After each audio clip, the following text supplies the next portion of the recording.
bergerak dan berkarya, wujudkan negeri yang damai.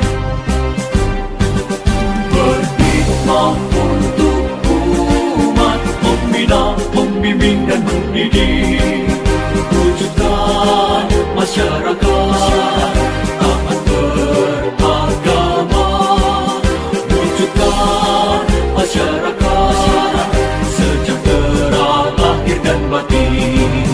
Berhikmah untuk umat, membina, membimbing dan mendidik, mantapkan kerukunan umat dan antar umat beragama, beramal ma'ruf nahi munkar, jalani kehidupan. Hikmah untuk umat, untuk perdamaian, untuk Indonesia Jaya. Hikmah untuk umat, untuk perdamaian, untuk Indonesia Jaya.